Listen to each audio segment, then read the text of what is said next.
பைபிள்ல ரொம்ப வருஷங்கள் தன்னுடைய விசுவாசத்துல உறுதியா நின்ன பக்தர்கள் சிலர் இருக்காங்க.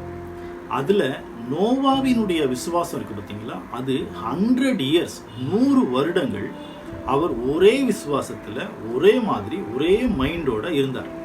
எப்படி?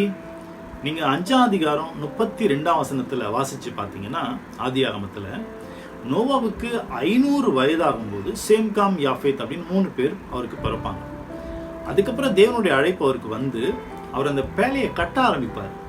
கட்டி முடிக்கிறதுக்கு அவருக்கு 600 வயசு 2 மாதம் ஆகிடும். அப்போ கிட்டத்தட்ட 100 வருஷம் ப்ளஸ் 2 மந்த் ஆகி முடியும். அப்போ தான் ஜலப்பிரளயமே உண்டாகும். அப்போ இந்த 100 வருஷம் இந்த பூமியில் மழைனா என்னன்னு தெரியாது, ஜலப்பிரளயம்னா என்னன்னு யாருக்குமே தெரியாது. ஆனால் தேவன் அதை நோவாவுக்கு மட்டும்தான் சொல்லியிருப்பார், இப்படிப்பட்ட ஒரு அழிவுனால இந்த பூமியை மொத்தத்தையும் நான் என்ன பண்ண போகிறேன், எல்லாரும் அழிக்க போகிறேன் அப்படின்னு. அப்போ அதுலேருந்து தப்பிக்கிறதுக்கு இந்த பேழையை கட்டுன்னு சொன்னதும் 100 இயர்ஸ் ஆகும் அந்த பேழையை அவர் கட்டி முடிக்கிறதுக்கு.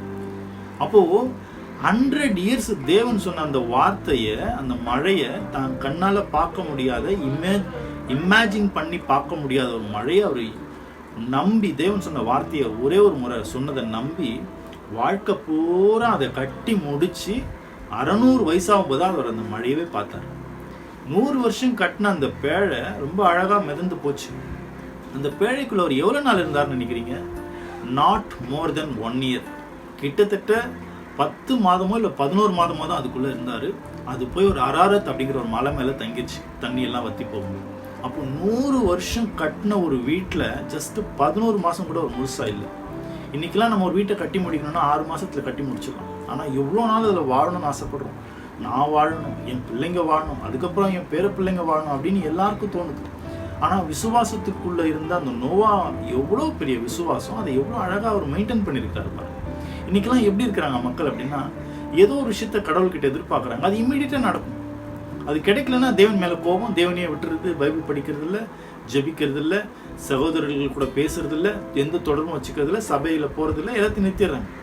அப்போது இவங்கள மாதிரி இருக்கிற மக்கள் முன்னாடி நோவா மாதிரி ஒரு அற்புதமான விஷயத்த, ஒரு நபருடைய வரலாறை ஏன் தேவன் பைபிள் எழுதியிருக்கிறாருன்னா, 100 வருஷம் ஆனாலும் உங்களுடைய விசுவாசம் அப்படியே இருக்கணும் அப்படிங்கிறதுக்காக தான் தேவன் என்ன பண்ணியிருக்காரு, இந்த மாதிரி நோவா போல அற்புதமான விசுவாசம் கொண்ட வீரர்களை பற்றி இந்த வேதத்தில் எழுதியிருக்காரு. இதையெல்லாம் படிக்கும்போது நாம் எப்படி எடுத்துக்கணும் அப்படின்னா, நம்முடைய விசுவாசமும் எவ்வளவு சோதனைகள் வந்தாலும், எவ்வளவு கஷ்டம் வந்தாலும் அப்படியே ஸ்டடியாக நிற்கிற மாதிரி நாம் நம்மளை ப்ரிப்பேர் பண்ணிக்கிறதுக்கு தான் தேவன் என்ன பண்ணியிருக்காரு, இந்த மாதிரியான நபர்களுடைய விஷயங்களெல்லாம் வேதத்தில் எழுதியிருக்கிறார்.